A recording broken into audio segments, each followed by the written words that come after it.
Blessings and welcome everyone to another episode of Black Mental Health Matters. Our mission here is to encourage open dialogue around mental health among Black communities, and we appreciate you being tuned in with us. I am your host, Stephanie Jones, aka Lilac Calandra, and I'm the founder and CEO of Sailor Mindset Counseling Collective. I am a mindfulness life coach and a therapist. Today, we have the privilege and the honor of speaking to our guest, Dr. Camille Valentine, and we will both be discussing the very important topic of how does imposter syndrome affect Black people's mental health in the workplace or in education. We'll be back to unpack this and more in just a moment.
All right, and we are back. I'm going to bring up Dr. Camille, and we're going to begin to talk about imposter syndrome and how it affects Black mental health in our workplaces and in education. Please welcome Dr. Camille. Hello, everyone. Thank you so much for having me. I appreciate that beautiful introduction. Absolutely. Blessings to you. How are you? Oh, I am honestly jet lagged, exhausted from just such a whirlwind of things that has occurred within the last 2 weeks. So I'm really, really excited still about today. This is what it's all about. Like this is working in the purpose, working in your passions and staying dedicated and focused. So I am here today. My energy might be just a little lower than normal. Most interviews, I'm definitely such a ball of light, but today we're going to bring it nonetheless. So thank you for having me. That's it. And I'm glad you mentioned being jet lagged. We have both kind of talked about that. When you have a passion, you have to go all over the world. The mental health field is global, right? And so people need help, not just in America, not just in Africa, but everywhere. So we're both jet lagged. We're both going to do this thing. I'm going to share energy with you. You're going to share it with me. And we're going to cover what we need to cover. Can you let everybody just know who you are, what you're about? Just let us know a little bit about you, please. Wonderful. Hello, everyone. My name is Dr. Camille Valentine, and I am an imposter syndrome psychologist consultant. I specialize in working with men and women of color who are suffering from imposter syndrome. And what I intend to do is provide recovery coaching services. I just launched a support group, and also I just opened up my coaching for a retreat. And so what I'm doing is really building out services for our community since I see that there is such a great need. So I'm here to help you today. I'm here to help you understand what imposter syndrome is and really give you some tips and tricks and tools to try to help combat it. And even if you're at a space and place where you can overcome it, we're going to do that too. So stay tuned. Awesome. Imposter syndrome has been like a buzz term that we've been hearing more and more, right? We heard it, or maybe people have heard it or haven't heard it. I was actually talking to a friend of mine and he was like, well, what's imposter syndrome? And when I started describing what it was, he was like, I felt that, just didn't know what it was called. And I Right. believe that a lot of people are like that. So let's just jump right into it, Dr. Camille. What would you say imposter syndrome is? How would you describe that? So, very simply, imposter syndrome is a psychological phenomenon for individuals who are doubting their accomplishments, and they will have a persistent fear of being exposed to the point of having extreme anxiety. And this is despite having evidence of there being competence and success. And that might mean by way of awards, by way of education, by way of the school of hard knocks. I mean, we learn things over time, but may not feel confident in our abilities. And so, that's pretty much a person who might feel that they are suffering from imposter syndrome. They are attributing their successes to luck, like, oh, it's just happenstance. It's just a windfall, not necessarily owning their skills and qualifications. And so this hits really hard and harder for us as Black Americans, melanated beings, professionals all over the world, because just in general, it impacts 70% of the world's population. They will experience this at some point in time in their lives. And for Black professionals, melanated professionals, gods and goddesses, as I like to refer to us, is that we are experiencing this based on my research of 2 years in graduate school. I got a degree in psychology and I specialize in the realm of organization development. So, what I learned is there was a gap in the research. And this initially, I will say, is called imposter phenomenon. And it was discovered by two European therapists, psychologists, who were really working with accomplished European women who were having, basically these experiences, and they were telling their therapist, like, I'm feeling like a fraud. I don't, feel like I deserve this. I'm having a hard time. And I feel like someone's just going to tap me on my shoulder and discover that I am not who I say I am, despite all of these accolades these women were experiencing. And so Dr. Pauline Clance and Suzanne Imes initially came up with this, and they published a book that really went, as we would say in today's terms, viral. And the regular population began to pick up the term imposter syndrome and started to write more about it in the media way more faster than academia could pick up. So this is how I discovered this and how it compounds in Black America on 3 different levels. So we'll talk more about that.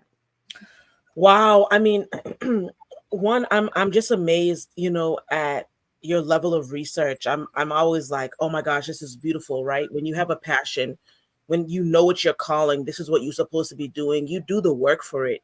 You'll read a countless amount of hours. You'll study everyone who's done it. What I want to ask, and this isn't in my list of questions, but I want to Mhm. ask, Sure. what you mentioned that there was like a gap in the research, especially for the African diaspora, which Mhm. is typical, Right. especially psychological research, medical research, any type of research, there's always some type of gap missing. We kind of Yes. fall through the cracks, or we don't necessarily get included in the data and things like that.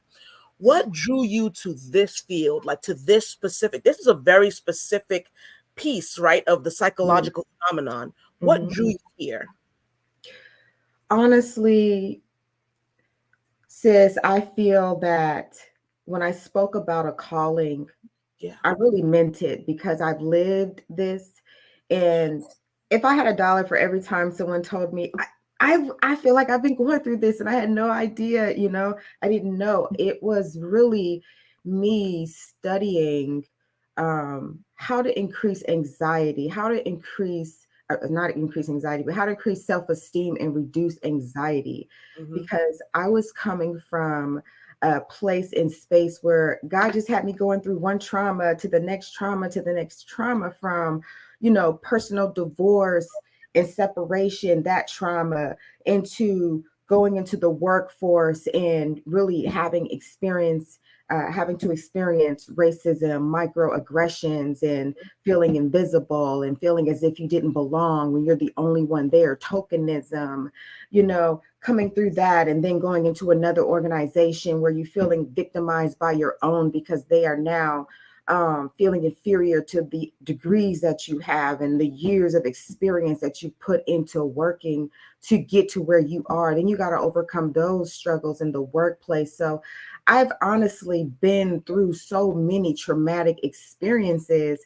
And I count it all joy today because it really makes me that much of a better practitioner, scholar, and consultant, because I'm able to really help my clients get into the spaces, and as an empath, and the spiritual side that we bring to our work really helps to impact the transformations.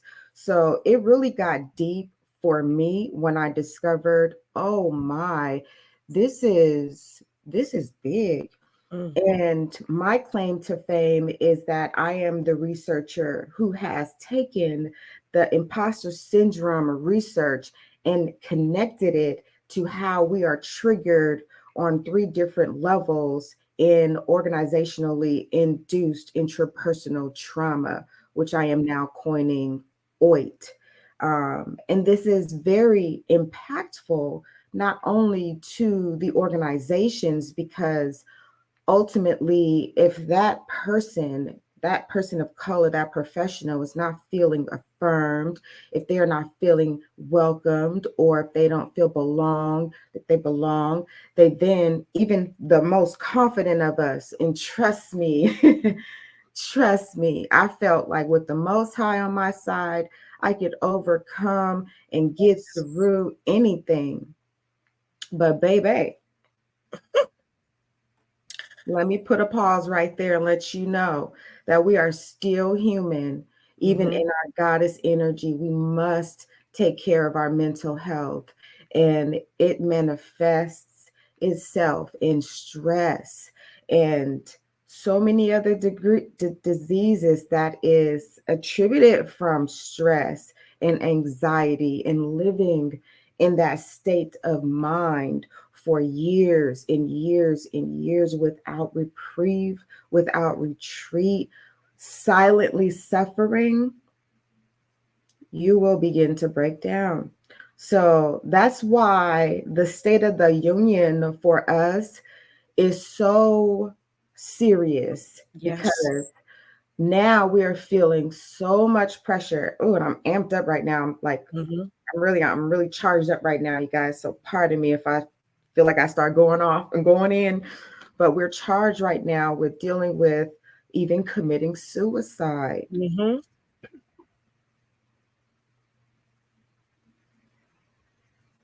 Millennials are not here.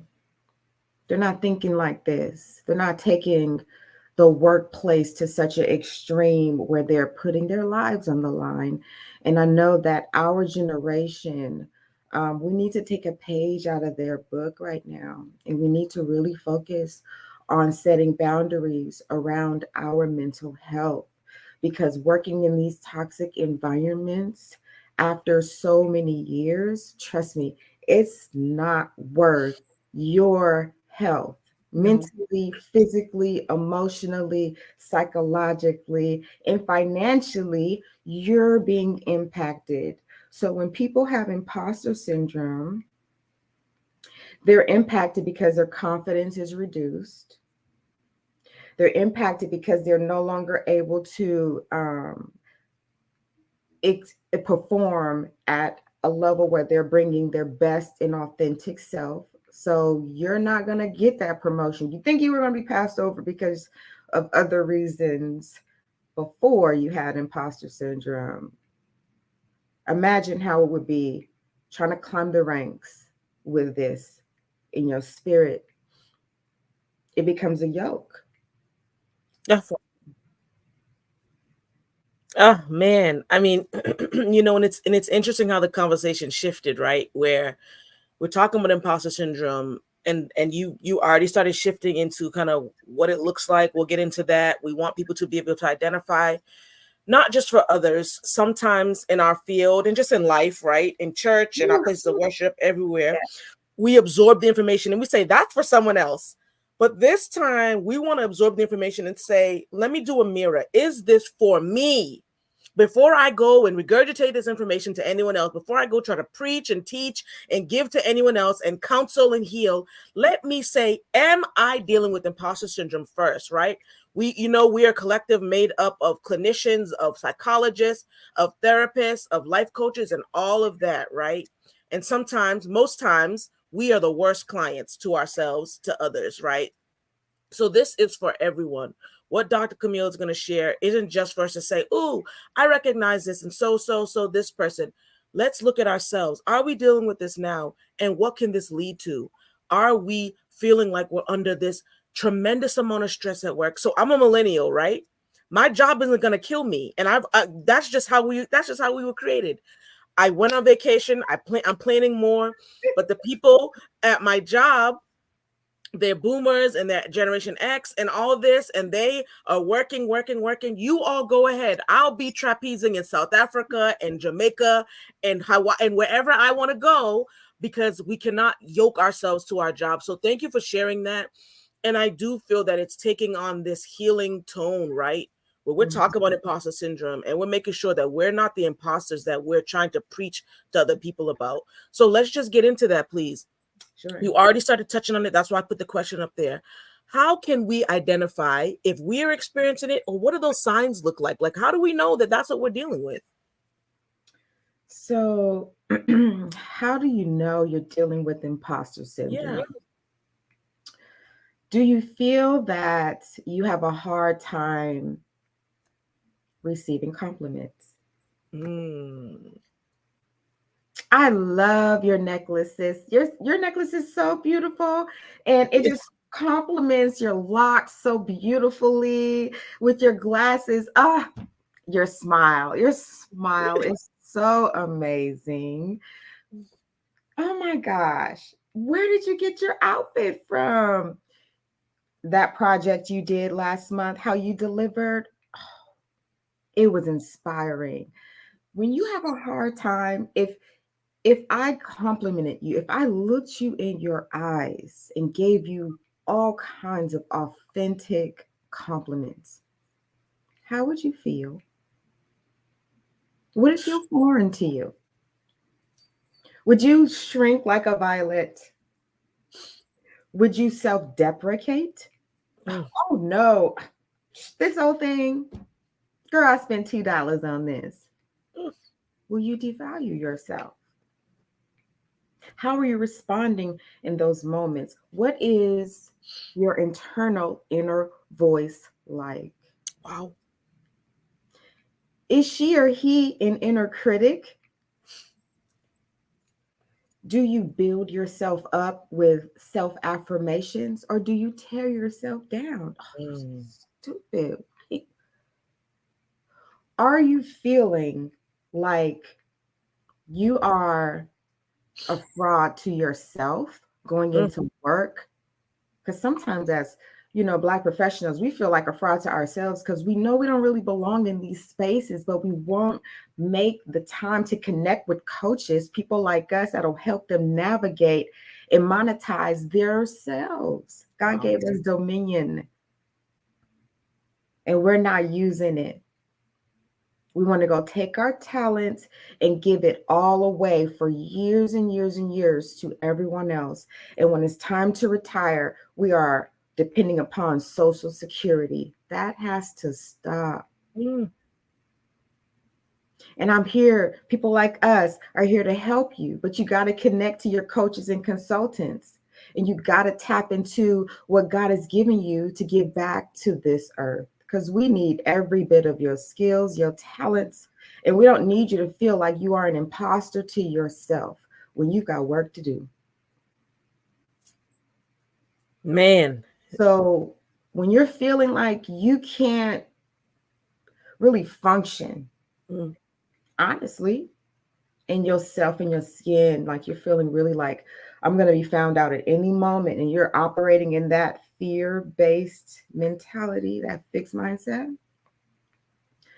when you can't acknowledge all the work that you've done, like I've created this workshop because over the last 2 years, this is beyond research 2 years. This is in practice 2 years.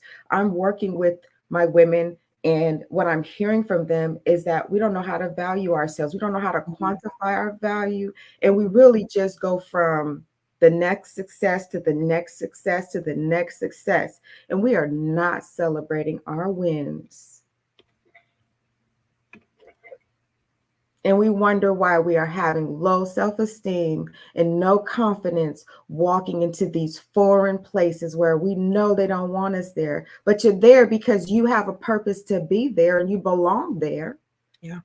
because you have a work to do there despite the opposition. We're always going to have opposition, but it doesn't mean that that's not for you to move forward and fulfill your purpose, your soul's contract. So we got to get armored. And how do we get armored? By, for one, making sure we're in alignment with the Most High. Mm-hmm. Spirituality has always been our saving grace to overcome any type of trauma. Yes. Our problem is we don't know how to release the trauma that is now just trapped and encapsulated in our DNA, in our bodies, in our organs, in our chakras. We're not doing the work to release it and heal it and be the generational curse breakers we were called to be. We're waiting for somebody else to do it. We're waiting for the Messiah. But God has already given you dominion to be the Messiah. You are the little g, the extension of the Most High. So you've got a work to do, and He's going to equip you to do that work.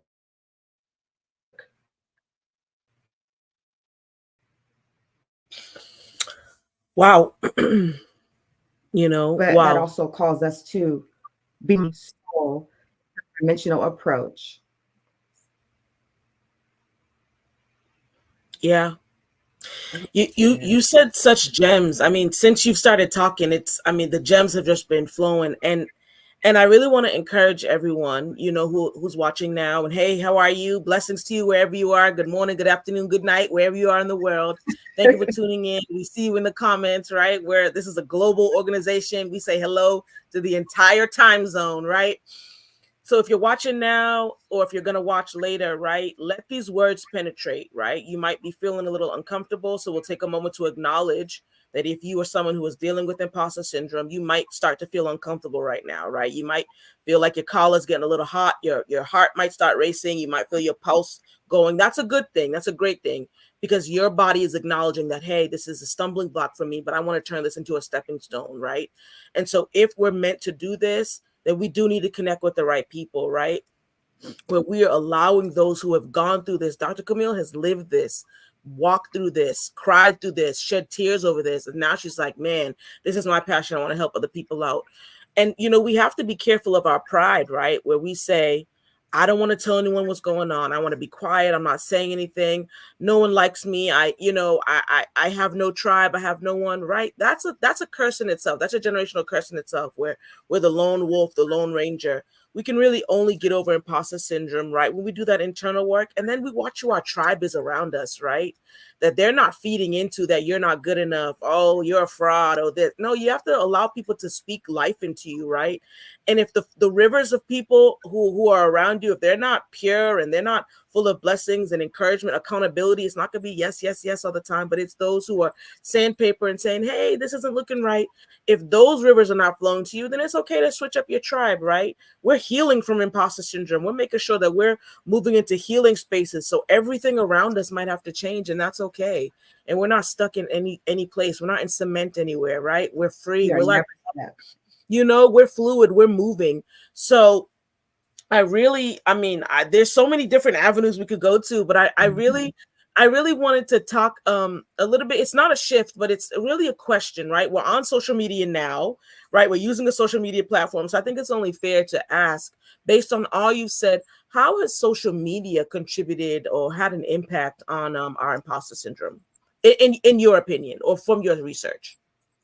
Well, my research, I didn't really dive in deeply about the impacts of imposter syndrome because the question was really uh, laying a foundation for identifying professional men and women of color who were experiencing this in the workplace. Okay. However, now that social media is being tied very heavily to pretty much every aspect Yep. of work, life balance, if you will, because it's in and out of our professional and personal lives. And it is impacting us, I believe, to a large degree when it comes to how you see yourself and those projections and Mm. perceptions of oneself. Yeah. Are you aligning yourself with, as I would say, like, how you would stub your toe?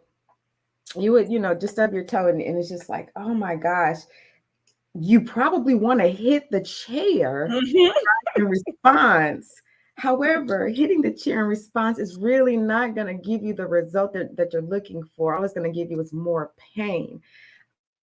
And the fact that it's an inanimate object and you're a live, living human being, like we have to deal with like apples and apples when we're trying to solve problems. And so I look at social media as when we're trying to look at ourselves as a liken to us stubbing our toe with this inanimate object, because if we're not careful, we're going to use it to harm us when we could use it as a tool for what it's intended to be used for. And that's just, if it's a chair to sit, and it could be, we can use our innovation to do other things, but social media in essence is causing us to have bad body positivity. We're now looking at ourselves and comparing ourselves to others who may not be as natural as you are. And it's moving the needle for how people, and younger people, if you will, our babies, how they are being impacted and socialized by Yes. the media if there is no leadership or support, guidance, those sorts of things at home. So it's definitely making life very interesting, especially with now technology, when you add technology onto this. And it's getting out of hand, if you ask me.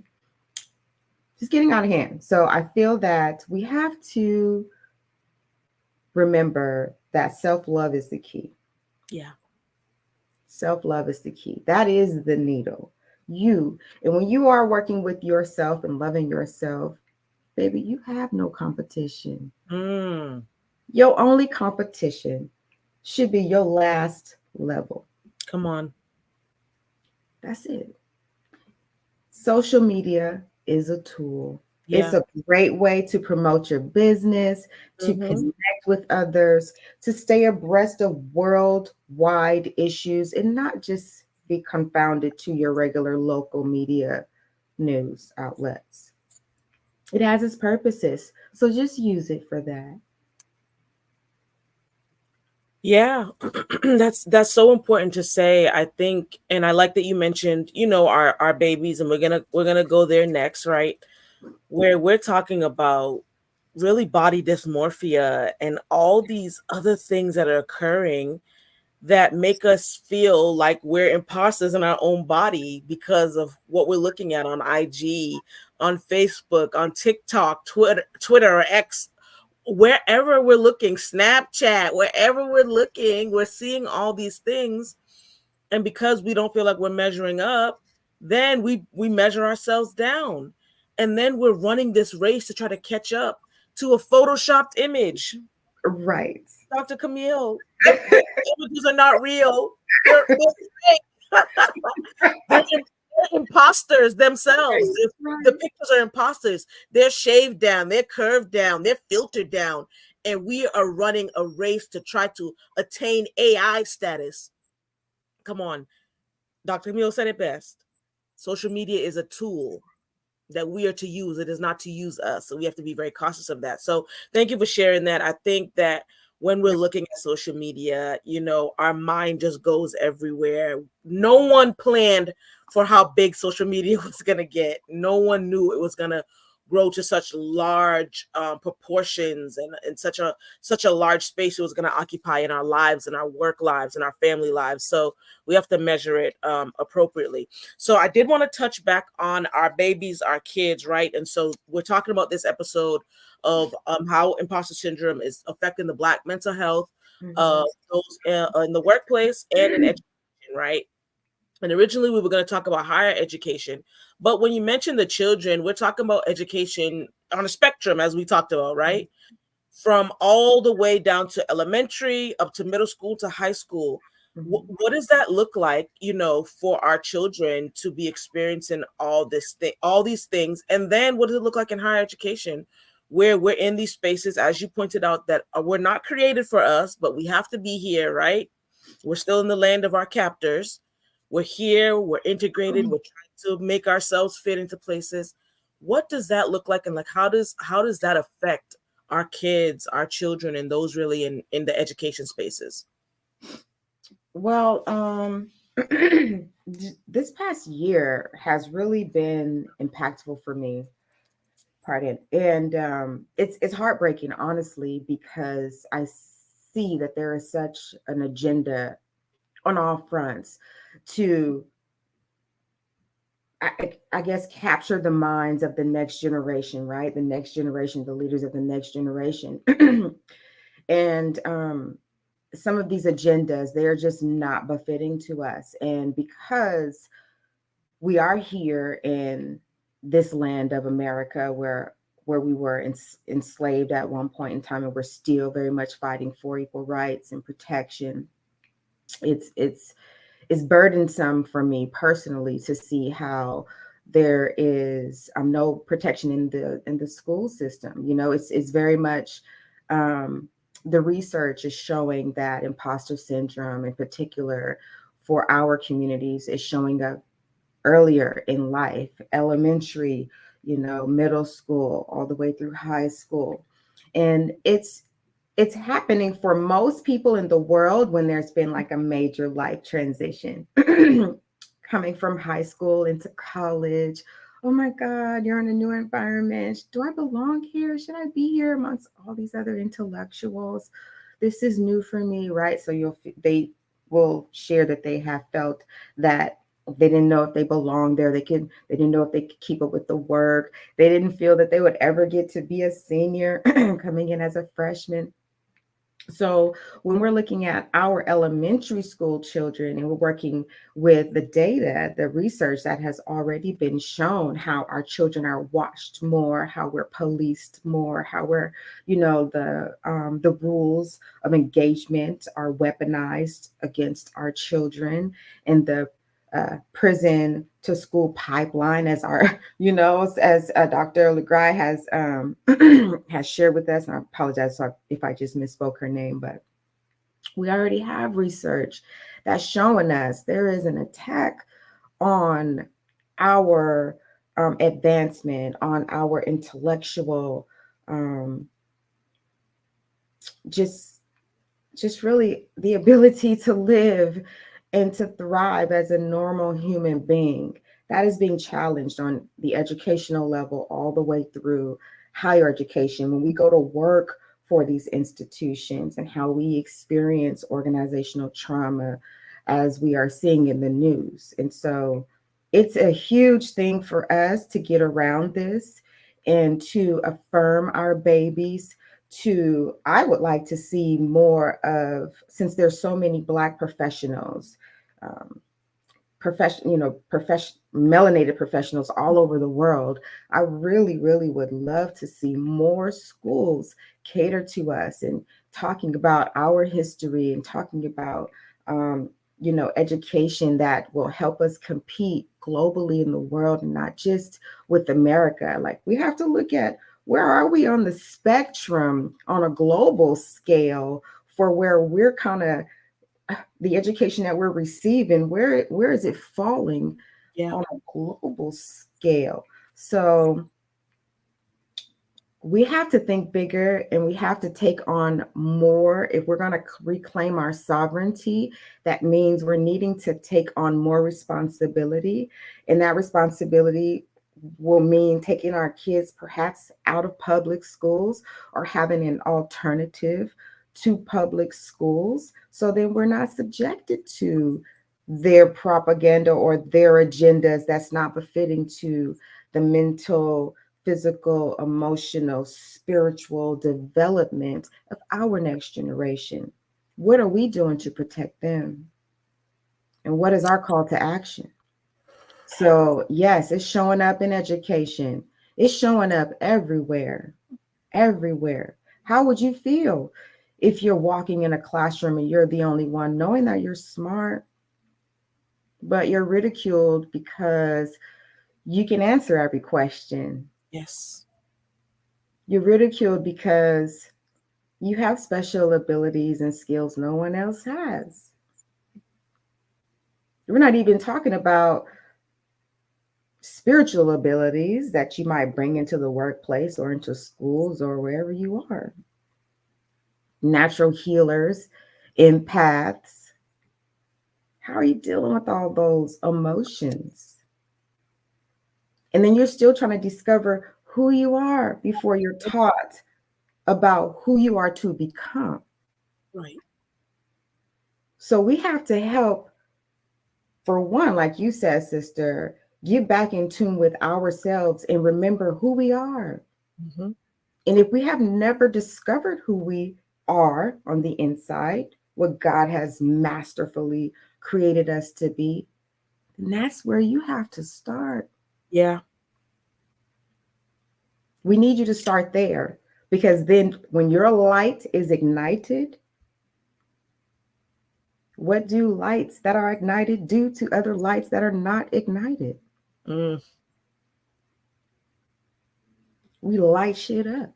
mm, mm. And the light casts out the darkness. Every time.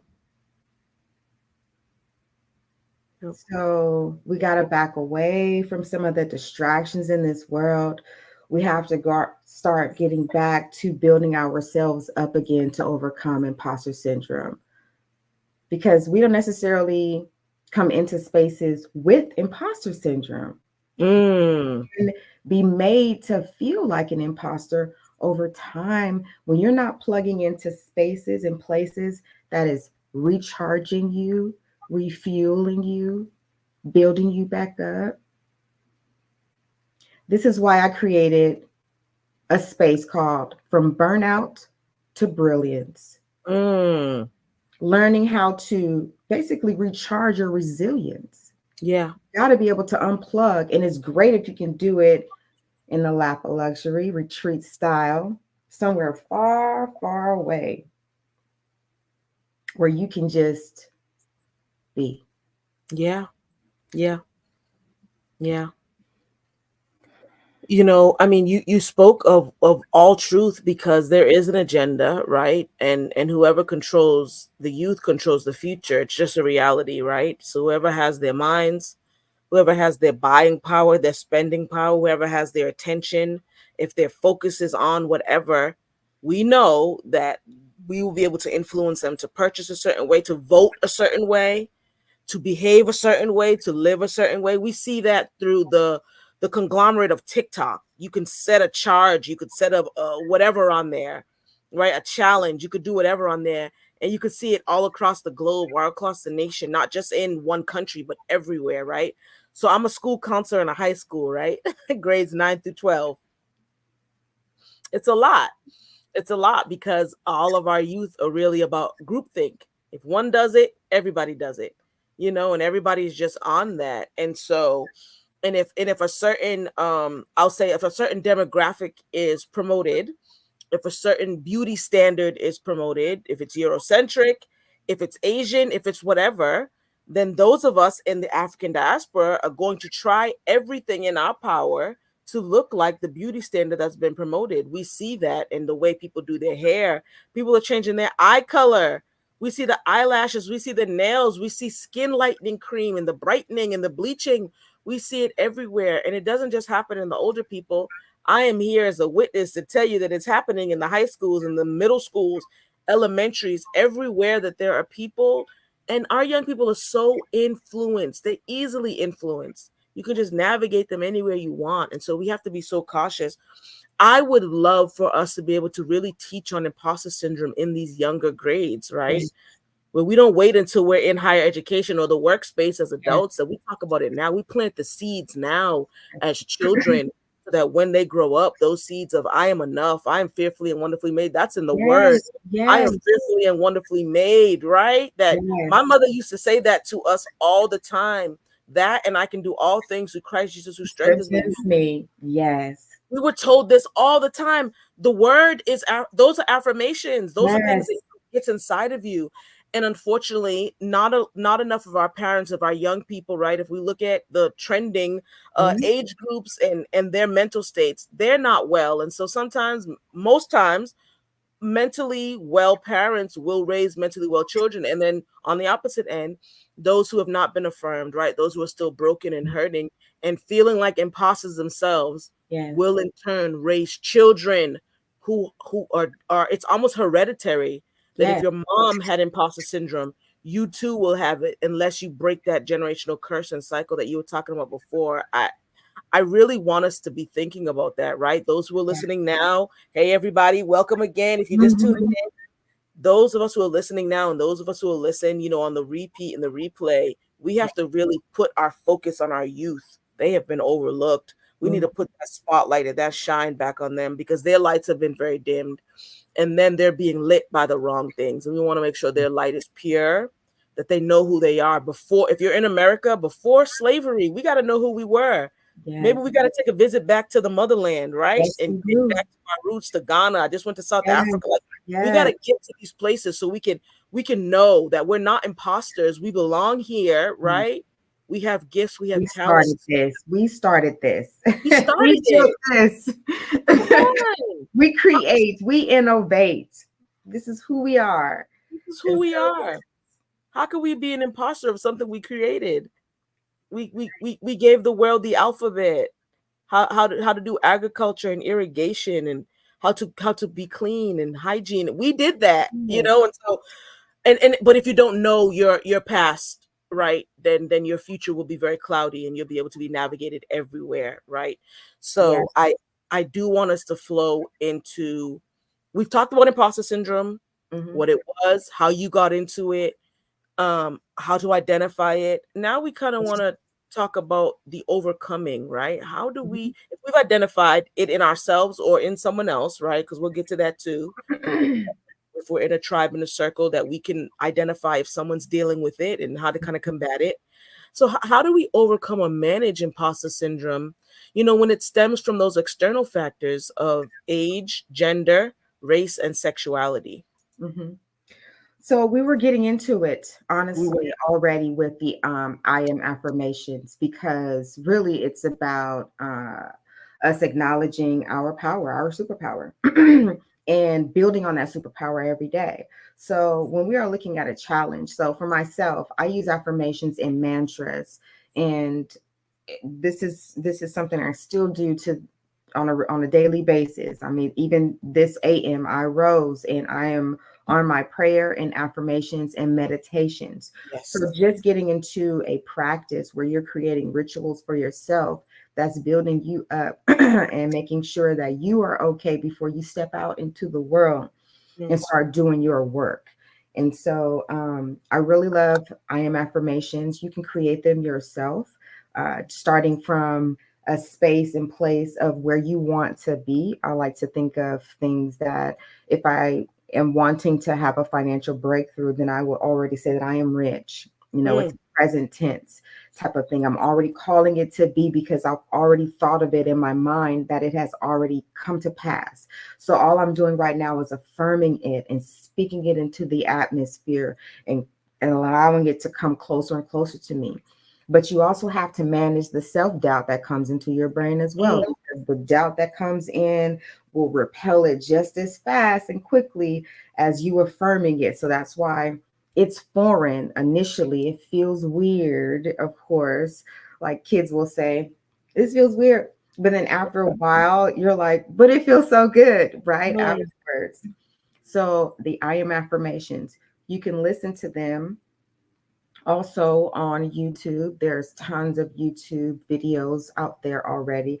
I like listening to one of the it's goddess affirmations, where it's really helping you get into the spiritual sense and energy of you being a goddess or a god, you know what I'm saying? Like on assignment for the most high, like you're an extension doing that work. When you are in that space, there isn't anything that you can't overcome. So it's really trying to be empowered on the inside and not looking for that empowerment to come from outside of you, but really Mm. blowing and fanning that flame from the inside out. That helps. Um, Meditations. I love meditations. Really, meditation helped to preserve my peace and protect my inner peace in states of constant stress and turmoil and chaos. So if someone was having a fight, would you be able to step into yourself and not maybe not in a physical sense, but you know what, how to get into your Indian stance and do your, you know what it looks like to Mhm. meditate. So mentally taking those images and using visualization techniques to go into your mind and claim that space of peace. So I've been in boardrooms. I used to work at the court in the penthouse, as they would say, amongst judges and the most influential people in Mhm. our city. Mhm. And when things would be going on, sometimes I would not have. Uh, it was just a part of my job to not really show any expressions. Right. It's like having a poker face, not allowing people to see how you feel. But so much was going on the inside, Mhm. and I had to use those moments to regain my composure, to strategize, to speak articulately and professionally, even when I wanted to, you know what I'm saying, like really Blow release up. tongue, you know. And I have a little bit of a potty mouth sometimes too, so it comes out like, and so but we still have to be our authentic selves, because the differences that we bring to these environments is very much like bringing salt. You're bringing flavor, you're bringing a color to this tapestry, so it's okay. You just have to find your way. So doing those types of holistic practices for me helped me to really etch out personal mental boundaries, psychological boundaries. Okay. Because what I'm not going to let y'all do is drive me crazy. Okay. Like there's no one on the planet, no manager, no boss.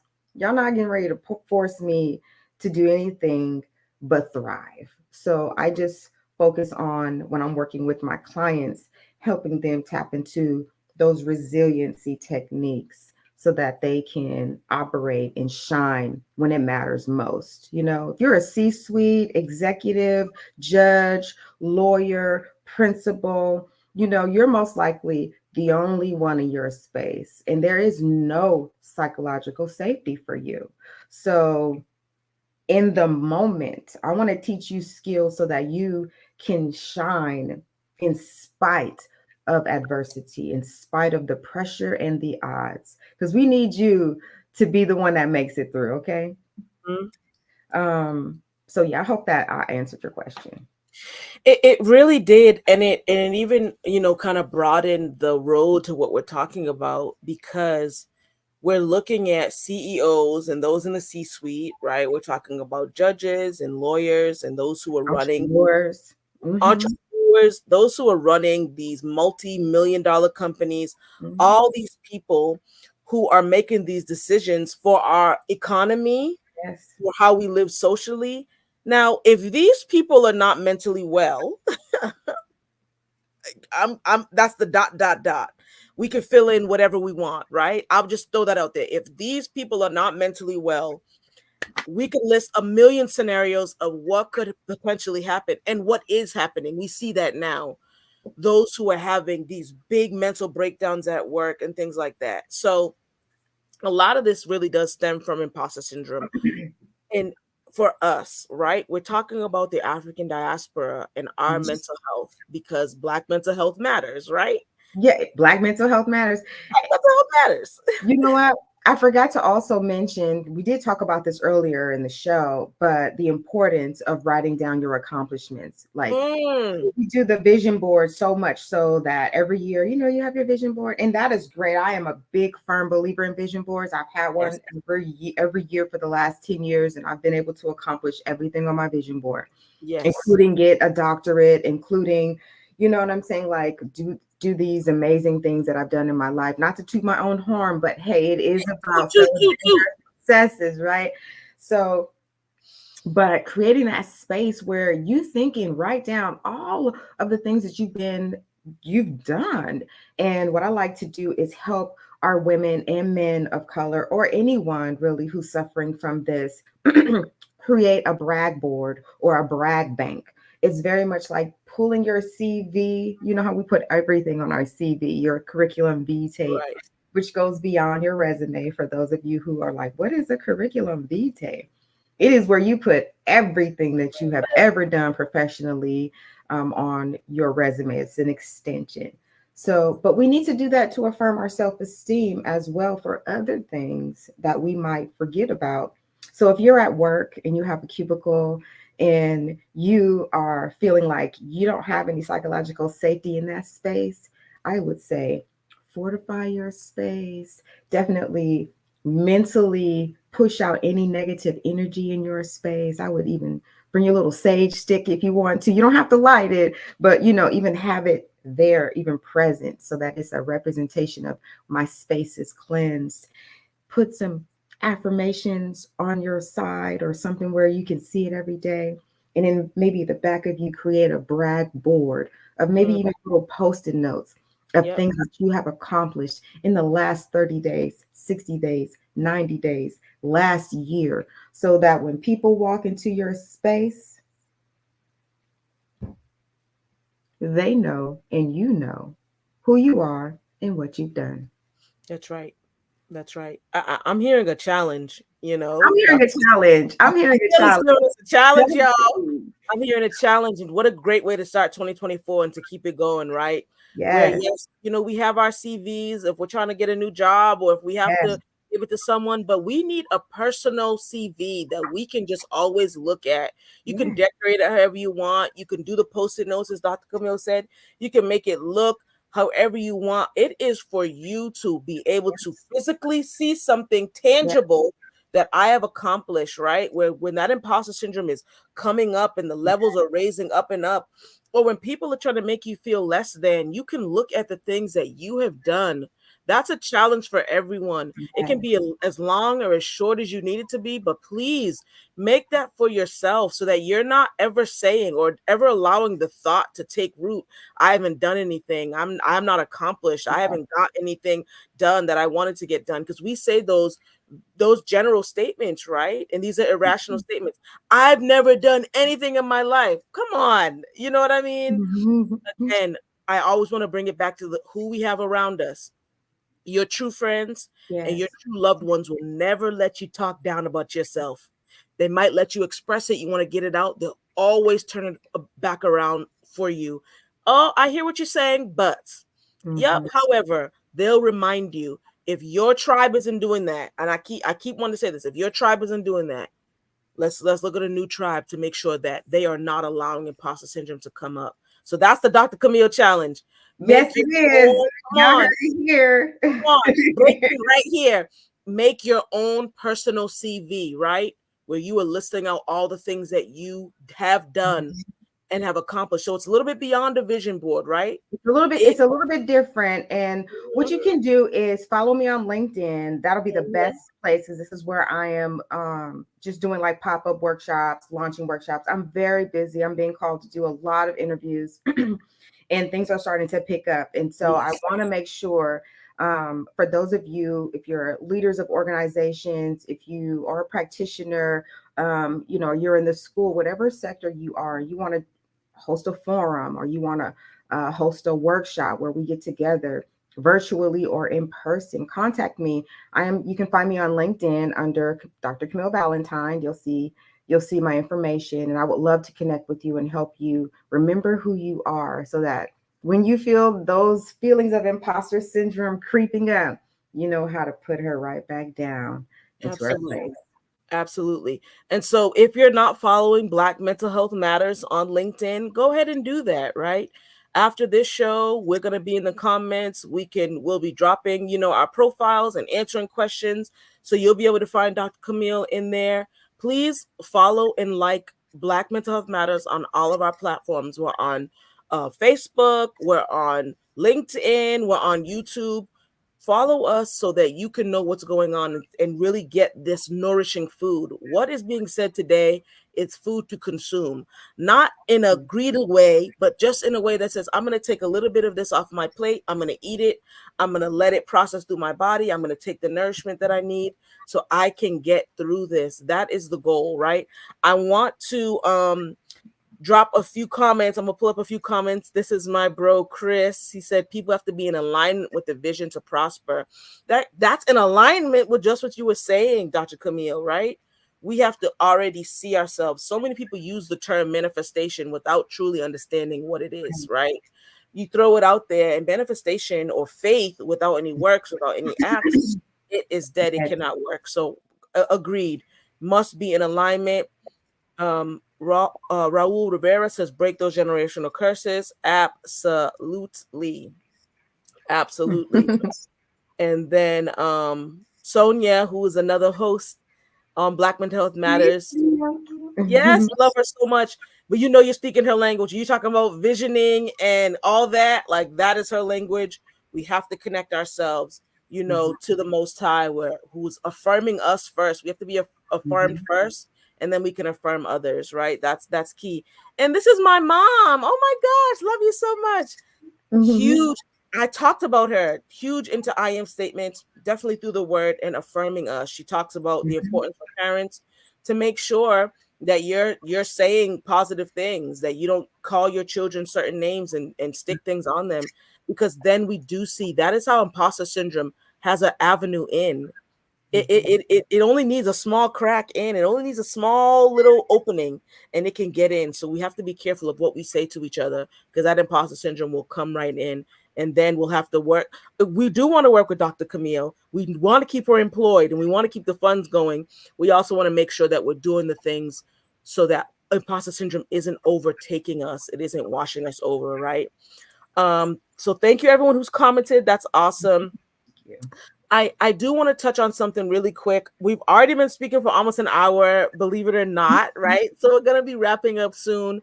so much more to share. And please, those who are watching now and those who will watch later, please connect with Dr. Camille on LinkedIn. It's Dr. Camille Valentine.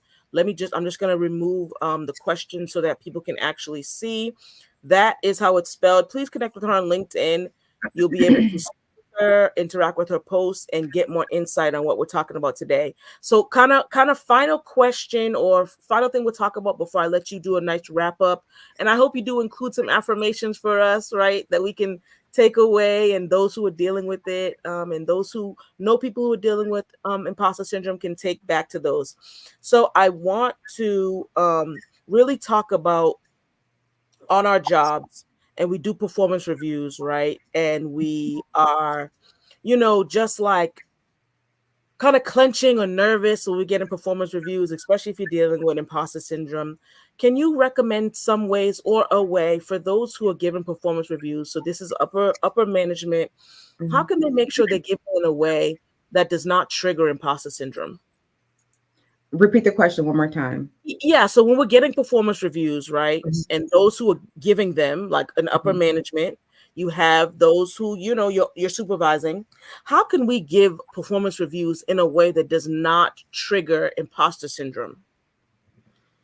Mm, how could perhaps you as a manager give reviews to your employees when you possibly know that they already have imposter syndrome? That's why you're trying to figure out, how do I navigate around them Correct. and affirm them. I feel that a really good way, and this actually came out in a diversity discussion forum yesterday that I hosted for the Attorney General's office, the Diversity, Equity, and Inclusion Office for New York State, and their managers definitely dealt with this. And what they do, because they don't really have a lot of people on their team that really have imposter syndrome, because their managers affirm their employees. They are open to listen to the opinions and thoughts and ideas of their staff. They create environments that are inclusive of everyone. So everyone feels as if they are a voice at the table and can contribute openly without feeling that they don't belong or they are invisible or that they do not matter. And so when employees feel in the performance review section of their jobs, this is an intimate moment and it's also a vulnerable moment because it's a moment where the feedback that comes out can potentially make you or break you, and hopefully it's making you into something better that is helping you develop into something greater where you can advance and grow into even more roles. And most importantly, what I like to say is, how do I see it in my paycheck? And so with managers, it's really helping um, to be mindful of the tone. If you are one that is mindful of different personalities, managers, they sometimes have been trained on how to work with people with different personalities, but at the core of it, at least know, are you working with an extrovert or are you working with an introvert? Are you working with an employee that likes to be praised? Like, it's kind of like their love language. What is their success language? So as a manager, I feel that managers who are most successful at communicating with their staff who might have imposter syndrome is really affirming them, bringing out the things that they have done right, and then looking at those areas where they can grow and learn as an opportunity, right, to challenge themselves or to expand or develop, versus how the language is used in certain instances where it's perhaps accusatory or it's minimizing that individual or making them feel like they're being diminished because they didn't measure up to the standards that's been set in the institution. So I'm hoping that this is helping managers kind of understand that you'll have to do a little bit of homework as well, because training in this area has not been given. So you'll have to dive into, how are your employees impacted or feeling? What is their experience like? And having an awareness of how they are experiencing imposter syndrome will inform how then you are able to communicate and build rapport with your employees who might be silently suffering. Oh, you went mute. And the Oh, last thing is, in my research, one of my participants shared that her boss takes the leadership approach and provides spaces to discuss things like this versus having the responsibility fall on the employees to say, hey, I want this. It's better to come from leadership to say, hey, we are offering this for those who might be suffering, because the likelihood of you having people in your staff who are impacted is high. mhm. Absolutely. I think that's wonderful. I think we have touched Mhm. everybody, right? Those who might be dealing with imposter syndrome, those who might know people who are dealing with imposter syndrome in their personal life, in the workplace, in higher education, in middle school, high school, elementary. And then we talk about the managerial piece, the onus of the managers to know the love language, the workplace love language. Come on, Dr. The Camille. success language, yes. Mhm. Success language. You have to know it so you know how to speak to someone. Because if you're not speaking my love language, then I'm going to shut down. I'm not going to be able to hear you. The review is, it makes no sense to do it. This has been such a wonderful conversation. I mean, you are truly such a blessing to us. Thank you so much You're just welcome. for sharing your passion with us, right? Thank you for all you went through, all you had to overcome that brought you to this moment, to this point, so that we can benefit off of your life's challenges. I thank the Most High for you. I'm appreciative of what you bring right to the field for this, that you have pinpointed the imposter syndrome and how to combat it and to attack it. Can we just do some closing statements, final comments? Please throw in some I am statements in there just to wrap up, and then we will be gone. Thank you, thank you, thank you so You're much. welcome. You're welcome.